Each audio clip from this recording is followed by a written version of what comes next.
Pemirsa, kerja keras dan komitmen anggota Komisi 4 DPR RI fraksi PDI Perjuangan Imade Urip terus ditunjukkan meskipun sudah menjelang akhir jabatannya. Kali ini Wakil Rakyat Sejuta Traktor yang akrab disapa MU tersebut kembali membuka bimbingan teknis BIMTEK sekaligus sosialisasi sistem verifikasi legalitas dan kelestarian SVLK Kayu di Sari Timbul, Banjarbayat, Desa Sebatu, Kecamatan Tegalalang, Gianyar.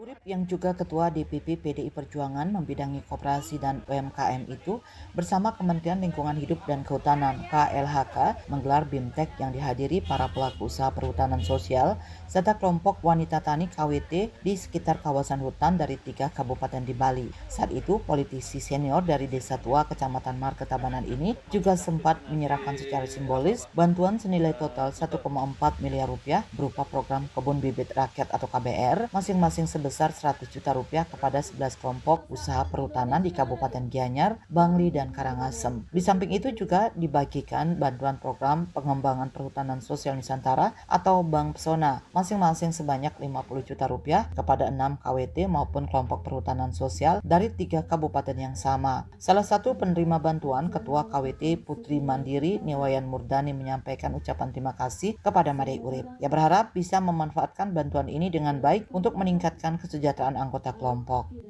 Saya ucapkan terima kasih kepada Bapak Made Urip telah memberikan bantuan sebesar 50 juta. Di sisi lain, Kepala Bidang Pengembangan Pemanfaatan Penggunaan Perlindungan Hutan dan KSDAE, Hesti Sagiri menyebut Made Urip sangat konsisten, selalu hadir sekaligus setia mendukung dari sektor pertanian sampai perhutanan di seluruh Bali. Seperti BIMTEK SVLK yang selalu disupport untuk memajukan perhutanan sosial di Bali. Hal ini menjadi modal untuk mensejahterakan masyarakat di sekitar hutan yang tetap menjaga hutannya dengan baik. Pada kesempatan itu, mewakili jajaran KLHK, Arif Hidayat selaku analis hasil hutan pada BPHL Wilayah 7 menyampaikan BIMTEK SVLK ini sepenuhnya didukung oleh Made Urip yang selama ini sangat rajin membantu dan memperhatikan para petani dan pelaku usaha perhutanan. Pihaknya berharap melalui BIMTEK tersebut bisa meningkatkan daya saing para pelaku usaha perhutanan di Bali, khususnya di Gianyar, Bangli, dan Karangasem.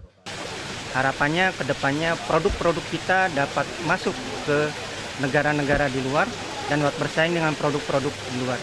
Di sela-sela membuka BIMTEK, Made Urip menegaskan bersama KLHK kembali menggelar agenda BIMTEK untuk menjaga hutan agar tetap lestari sesuai konsep Trihita Karana dengan menjaga hubungan antara manusia dengan alam, terutama menjaga ketersediaan air di hulu agar hutan tidak rusak dan lestari. Apalagi sudah ada aturan minimal 30% lahan hutan di Bali masih belum bisa tercapai, sehingga perlu terus digencarkan gerakan menanam untuk menjaga kawasan hutan ke depan. Oleh karena itu, perlu kembali memberikan BIMTEK untuk mewujudkan alam dan lingkungan agar terjaga dengan baik.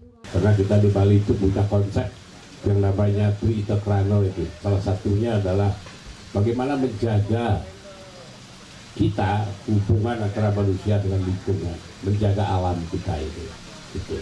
Maka kita sebagai orang Bali harus punya tergelitik hati kita untuk menjaga alam kita, terutama yang ada di hulu, supaya ketersediaan air untuk kita semuanya di Bali ini terjaga dengan baik. Anggota DPR RI terpilih selama 5 periode dengan 255.130 suara terbanyak Dapil Bali dan ranking ke-7 nasional itu mengaku menyadari saat ini Pulau Bali sudah lama menjadi incaran investor, terutama lahan yang beralih fungsi di luar sektor pertanian. Apalagi ada undang-undang Omnibus Law yang begitu mudahnya memberikan izin pembangunan karena semuanya ditentukan dari pusat sehingga lahan kelas 1 bisa tergerus untuk kepentingan di luar sektor pertanian. MU seraya menjelaskan konsep Trihita Karana yang diwariskan oleh leluhur harus menjadi kunci untuk mencegah alam dan kawasan hutan agar tidak beralih fungsi untuk kepentingan lain. Oleh karena itu, ia berharap agar bisa diikuti BIMTEK ini dengan tekun dan disiplin untuk menambah wawasan untuk mengolah ekosistem dan hutan dengan baik secara konkret di lapangan. Indrawan, Bali TV.